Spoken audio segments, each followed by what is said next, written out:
तो झारखंड में मौसम के मिजाज की बात करेंगे। मानसून की स्थिति आने वाले दिनों में कैसी रहेगी और राज्य में जो बारिश की उम्मीद की जा रही थी, क्या अपेक्षा अनुरूप बारिश हुई है या नहीं है? आने वाले कुछ दिन मौसम का क्या हाल रहेगा, इसको समझेंगे। हमारे साथ हमारे वरिष्ठ सहयोगी राकेश रंजन जी हैं।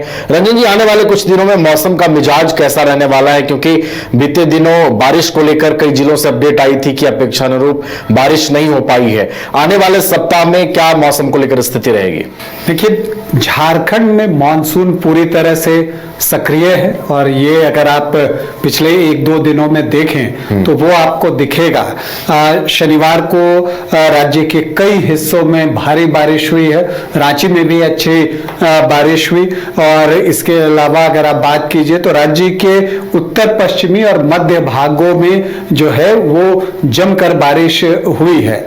अगर आप रविवार की बात कीजिए तो यहां पर भी स्थिति आपको ऐसी ही दिखेगी, मतलब कि उत्तर पश्चिमी और मध्य भागों में भारी बारिश की संभावना व्यक्त की गई है।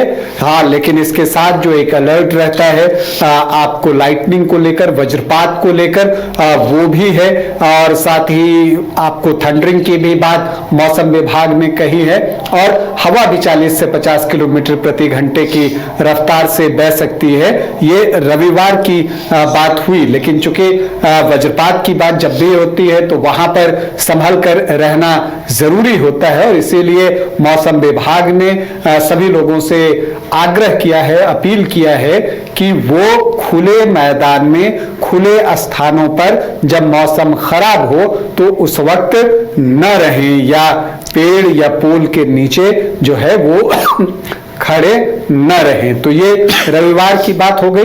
लेकिन रविवार के बाद अगर आप देखें नवीन, तो उसके बाद अगर 2-3 दिनों तक आप देखेंगे तो आपको दिखेगा कि बारिश तो होगी, लेकिन वो हल्के से मध्यम दर्जे की बारिश होगी और वहां पर जो बारिश की तीव्रता हम देख रहे हैं 1-2 दिनों से या रविवार को जैसा रहेगा, तो वो इंटेंसिटी जो है बारिश की वो आपको सोमवार से कम होनी शुरू हो जाएगी और आप बात कीजिए तो 11, 12, 13 तारीख तक अगर आप देखें तो बारिश होगी, लेकिन वो हल्के से मध्यम दर्जे की बारिश होगी। कोई भारी बारिश की संभावना उस वक्त अभी तक मौसम विभाग ने नहीं बताया है। अब अगर आप देखें, चूंकि आपने बात की कि कहीं पर कम बारिश की बात आपने कही थी, तो अगर आप देखें तो आपको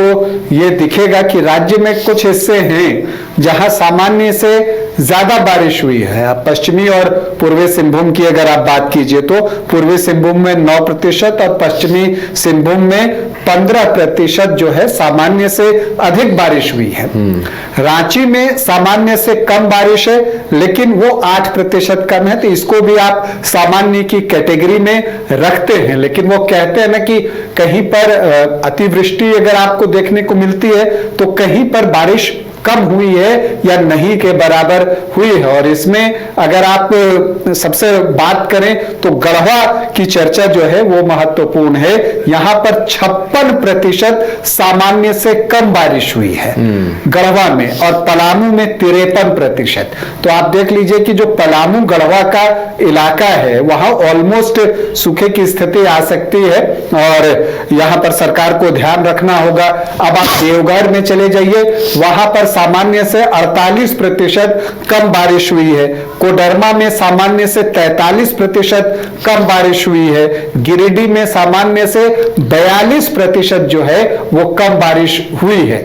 हालांकि जब आप ओवरऑल झारखंड की बात कीजिएगा तो जैसा मैंने आपको कहा कि सिंहभूम इलाके में सामान्य से अधिक, रांची में ऑलमोस्ट सामान्य 8% कम है और गढ़वा, पलामू, देवघर जो है, कोडरमा, ऐसी जगहों पर, गिरिडीह, यहां पर देखें तो सामान्य से बहुत कम बारिश हुई है। लेकिन अगर आप पूरे झारखंड को समग्र रूप से देखें तो झारखंड में जो सामान्य बारिश होनी चाहिए थी उससे 22% बारिश अभी भी कम है।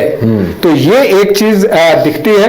हालांकि अगर रविवार को भारी बारिश की संभावना कई इलाकों में जो है व्यक्त की गई है मौसम विभाग के द्वारा, और शनिवार को भी जो है बारिश हुई है, तो ऐसे में देखिए ये जो बारिश है वो खरीफ फसल के लिए बेहतर माना जा रहा है। तो जहां भी बारिश हुई है किसानों के लिए वो खुशी की बात है, लेकिन बारिश के साथ कुछ साइड इफेक्ट भी आते हैं, खास करके वाटर लॉगिंग की समस्या, जल जमाव की जिसकी हम बात करते हैं, वो भी देखने को मिल रहा है। और जिन क्षेत्रों में भी खास करके निचले इलाकों में जहां पानी जमा हो जाता है तो वहां लोगों का जो जनजीवन है वो प्रभावित होता है। अब उस पानी में से आना जाना या बाइक लेकर निकलना वो आसान नहीं होता। तो वाटर लॉगिंग की समस्या जो है वो एक कई क्षेत्रों में देखने को मिली है। लेकिन ये बात अच्छी है कि पिछले कुछ दिनों में मानसून सक्रिय रहा, बारिश अच्छी हुई। हालांकि झारखंड में अभी भी सामान्य से 22% कम बारिश जो है वो हुई है, लेकिन हम उम्मीद करते हैं कि ये जो कमी है वो भी पूरी हो और पानी इतना बरस जाए कि किसानों को कोई कष्ट न हो, ये सबसे महत्वपूर्ण है। तो ये एक बात है। और दूसरी बात महत्वपूर्ण ये है कि लाइटनिंग और थंडरिंग के दौरान सतर्क रहें और वहां पर देखिए पूरे बचाव के उपाय करें, मतलब खुले मैदान में न जाएं, पोल पेड़ के नीचे खड़े न हो, क्योंकि जीवन बहुत महत्वपूर्ण है। उस दौरान अगर आप खेत में भी हैं, किसानों से कहूंगा तो सुरक्षित स्थान पर जाएं, क्योंकि वो जोखिम भरा हो सकता है। और हमने इस साल कई खबरें ऐसी देखी सुनी जहां पर जो है वो लाइटनिंग की वजह से, वज्रपात की वजह से जान माल का नुकसान हुआ है। तो सभी सतर्क रहें और मानसून के मौसम का पूरा लुत्फ उठाएं, बारिश इसी तरह से होते रहे। और अब देखिए टेम्परेचर भी थोड़ा नीचे आ गया है, तो मौसम तो सुहाना है ही नवीन। चलिए, तो मानसून सक्रिय है राज्य में और आने वाले दिनों में जिन जिलों में बारिश कम हुई है, उम्मीद है कि इतनी बारिश होगी कि वो कमियां दूर होगी। इसके अलावा मौसम विभाग ने लोगों को सतर्क भी किया है, तो मौसम विभाग के गाइडलाइंस को भी सभी को फॉलो करने की आवश्यकता है। घर रहने का मकान भर नहीं, ये खुशियों की तिजोरी है। दरवाजे पर दस्तक देता पड़ोस, खिड़कियों से उमड़ आता आसमां, तारों में उलझी ऐसी ना जाने कितनी दास्तां।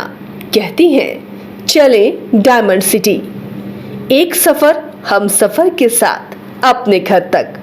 Diamond city, life long bonding, 500 से ज्यादा खुशहाल डायमंड परिवार। जल्दी करें, सिर्फ 200 फ्लैट बाकी। आज ही बुक करें अपना आशियाना।